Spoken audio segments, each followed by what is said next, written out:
Members of White Monopoly Capital. He himself has been turned into a capital accumulator, and therefore there is that fear that he is not going to implement the policies of the ANC. He hasn't been able to even pronounce radical economic transformation. It's so difficult for him to say it because he doesn't believe in it. Because those who are behind him refuse to acknowledge it. In fact, they insult it. There's concern as to whether will he be able to implement free education, as Jacob Zuma has already pronounced it. So there are those fears. There is a fear that more white businesses are going to get more business from government and black businesses are not going to. But you agree that we must give his presidency a chance before we can start casting aspersions? I don't believe that we must give his presidency a chance. This man has showed himself that he's part of the white cabal that owns the economy of this country. So the ANC has failed us in electing a white man who is painted black. It's not a secret. He's part of them, and he has not denied it. He's been part of Bidvest. He's been part of Glencoe. He's been part of Coca-Cola. He has been showered with McDonald's. So he has been everywhere he has gone. He's been part of this white capital. So how do you look at what happened with Trump's? How do you then believe that this man will transform the lives of ordinary people?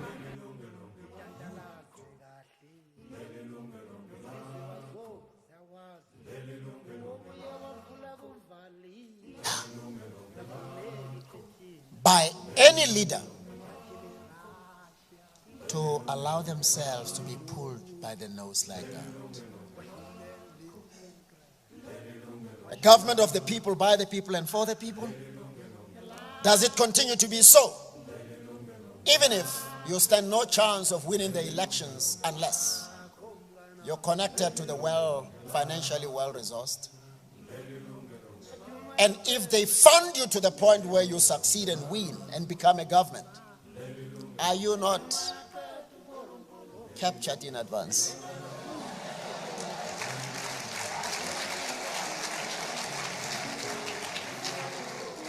So we need to really think deep about how capture happens.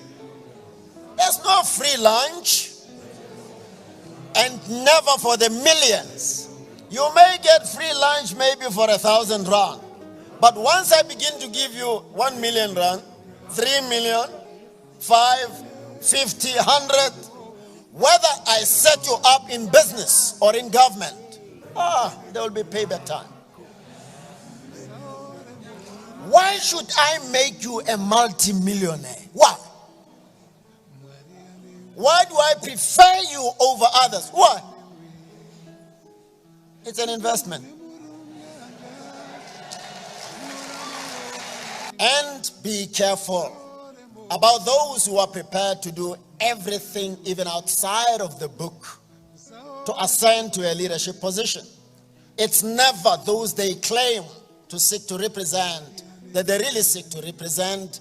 It is their stomachs and their insatiable appetite for power and money that they seek to satisfy. If only we were not to stay in a place where we always position ourselves for praise and favorable media coverage. I made a statement at one conference, and there were some serious media personalities there. I said, in some of the media platforms, and I'm not attacking the media, I'm free to talk about anything. Everybody talks about me too. I said, sometimes you get a sense that there are analysts who are not allowed to feature in some media platforms when certain issues are to be discussed. There is a cohort of carefully selected analysts, and you can tell in advance when this one appears, there's a particular narrative that is going to be championed. That's not how to build a country. You need objectivity. We can't have a situation where it looks like we sometimes come together and decide nobody should depart from this. As judges, we disagree all the time, because the fundamentals of independence dictate that you do only what your conviction and what your conscience says is the right thing to do. You don't agree to see things in the same way. There's something about America, because when you turn to CNN, you know what to expect. When you turn to Fox News, you know what to expect. But our Constitution says our media houses exist to inform, not to misinform the public.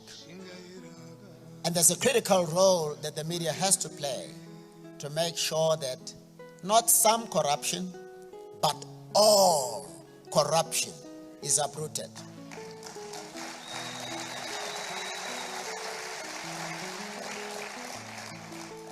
The media has a critical role to play in ensuring not some unethical leaders are exposed, but all.